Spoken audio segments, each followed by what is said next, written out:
السلام عليكم ورحمة الله وبركاته.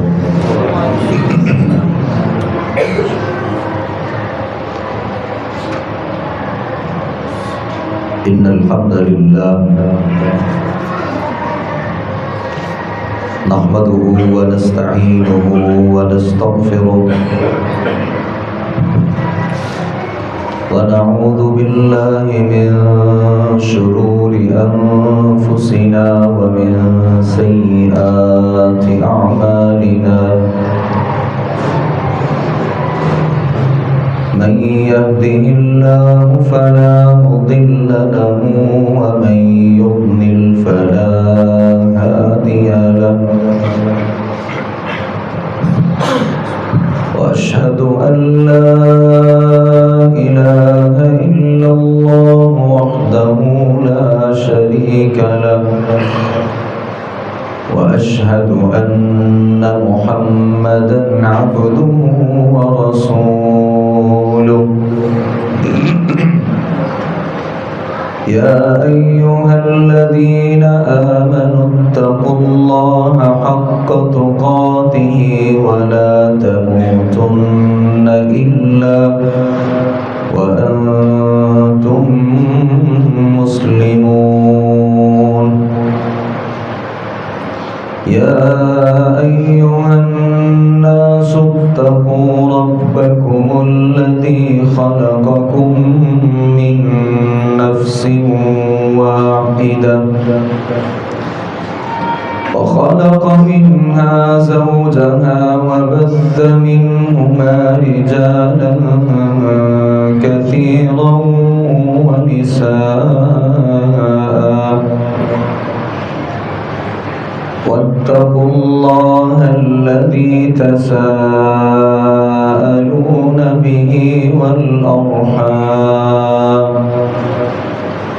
إن الله كان عليكم رقيبا. يا أيها الذين آمنوا اتقوا الله وقولوا قولا سديدا يصلح لكم أعمالكم ويغفر لكم ذنوبكم. ومن يطع الله ورسوله فقد فاز فوزا عظيما. أما بعد فإن أصدق الحديث كتاب الله وأحسن الهدي هدي محمد صلى الله عليه وسلم. وشر الأمور محدثاتها وكل محدثة بدعة وكل بدعة ضلالة وكل ضلالة في النار. أعوذ بالله السميع العليم من الشيطان الرجيم. بسم الله الرحمن الرحيم. قد أفلح من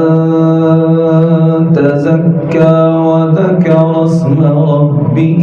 فصلى بل تؤثرون الحياة الدنيا والآخرة خير وأبقى. إن هذا لفي الصحف الأولى